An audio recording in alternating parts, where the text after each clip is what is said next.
In this video, I'm going to be talking about 5 key tips for the bull run based on my learnings and some of the mistakes that I made in the last market cycle. I think the timing is perfect because Bitcoin is finally starting to break out of this consolidation phase that we've been in since last spring. And if history repeats itself, alt season should start in the next couple of months, where altcoins tend to go parabolic as people start to move some of their profits out of Bitcoin into these altcoins. Now, before I get started, I have to remind you, nothing in this video is financial advice. These are my personal opinions and it's for your entertainment purposes only. You should always do your own research. All right, tip number 1 is to set a tangible financial goal outside of the crypto space. Could be paying off a credit card or paying down your mortgage or saving up for a family vacation. For me personally, I have a couple of business ventures outside of the crypto space that are going to generate passive income. I have a number in mind that I want to invest in those businesses. And this is super important because in a bull run especially, you will start to see some crazy values in your crypto wallets. And greed can very easily set in, but it also is really easy to kind of lose your grasp of reality and just how much money that is and what difference that could make in your personal life. And having a tangible financial goal will help you conceptualize just how much of a difference that can make in your life and kind of keep you grounded, if you will. Tip number 2 is finding conviction plays and consolidating into those. For me personally, I have 7 plays that I've been building my positions in for the last few years that I've researched inside and out for hundreds, thousands of hours of research in some cases. And this serves a couple of purposes. Number 1, it keeps you from chasing and FOMOing into projects that you really have no business being in. And I did that in the last market cycle. I spread myself out across so many different projects and it was fun on the way up. I had a different coin pumping every day. I would see one go up 200%. I'd be looking through my crypto wallets and like, oh yeah, I did buy that one. But here's the problem. While you'll see different coins pump different days, when the market drops, they all drop at the same time. And it gets really hard to manage your positions. And I can tell you from personal experience, I saw a lot of my portfolio pump and I was across so many projects that I couldn't manage my profit taking strategy. And a lot of my positions dropped, 90, 95%. And I was stuck holding these projects for years through the bear market. And many of the projects, I don't even know why I bought them. I probably saw some people on Twitter shilling a project and decided to chase it. That is a bad strategy. So again, I'm consolidating plays that I've been able to adequately research. And this keeps me from FOMOing into projects and managing that profit taking strategy, which coincides with tip number 3, which is DCAing out just like I DCA in. So DCA meaning dollar cost averaging. And again, I've been building these positions that I'm consolidated into for years. And I didn't just make one big purchase. I've been adding to those positions on red days when we have market pullbacks. And that averages my entry level because it's impossible to time the top or the bottom of the market. You might get lucky, but by dollar cost averaging in, you don't need to time the bottom of the market. But the same is true on the way up. I obviously have price targets in mind that I want to hit on these projects I'm invested in, but there's no guarantee that we'll get to those price points. So by layering out profit on the way up, I'm protecting myself and de-risking. And that way, even if we have a black swan event where, we have a global market crash, not just in crypto, but across all markets, which I think could actually happen, I put myself in a position where I'm not overexposed to the market. And that actually kind of coincides with tip number 4, which is playing with house money. Because there are plenty of projects where if we do see this full bull market like we're expecting and hoping for, we'll have some 10x's, some 20x's. And my rule of thumb for that is if I have a 10x, taking not just my original investment out, but 2 to 3 times my original investment. That way I've locked in a really solid return on my investment, but I can still experience upside with my remaining position. And will I miss out on some potential gains that way? Sure. But I can tell you it's much better than watching your bag go up 10x and then watching it drop 90% and having nothing to show for it. And that brings me to tip number 5, which is being on the lookout for top signals. And there are plenty of them, but a couple of classic ones are if you're looking at your mobile app store and you see the Coinbase app is one of the top downloaded apps, well, that means that retail is fully in the space and we are likely getting close to a top. The same thing is true if you see all-time highs on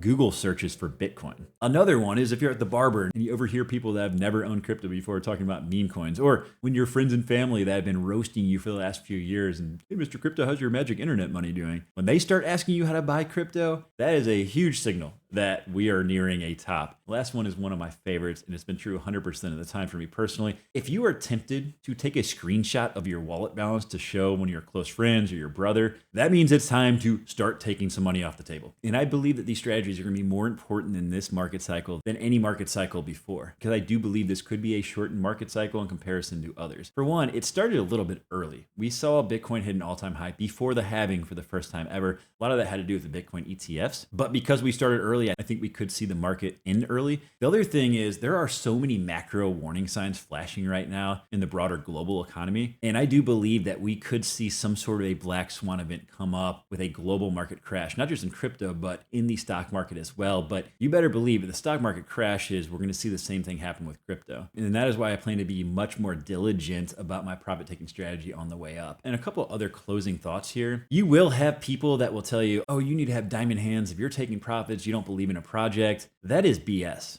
I don't personally invest in anything unless I truly believe in it and I have full conviction for it and have done my due diligence. But in bull markets, things get overvalued. I mean, that's just the nature of the beast. You don't win any awards for watching your portfolio do a 10x only to watch it drop 95% and you're stuck holding coins for multiple years through a bear market. And there's going to be a lot of people that are shilling stuff on Twitter, on YouTube, giving you crap about having diamond hands and how you shouldn't be taking profits. Well, those people are probably using you as exit liquidity. But again, it all comes back to, having those tangible goals outside of the crypto space. And I also plan to have a nice stockpile of cash to invest in the bear market because that is where you can truly achieve 100x's, 1000x's. A lot of the projects that we're looking at right now have already done a 10x from the bottom of the bear market. While it's still possible to see some 10s and some 20x's, the true returns really come from investing in the bear market. And there's nothing worse than sitting on your portfolio, not taking any profits, and then not having any powder on the sideline in the bear market to invest when everyone else is fearful. All that said, I am super excited for what I believe will be the next leg up in the bull run in the coming months. Hopefully you enjoyed this video. As always, I appreciate your viewership. Signing off, this is Bradley Meyer with the DePIN Connection.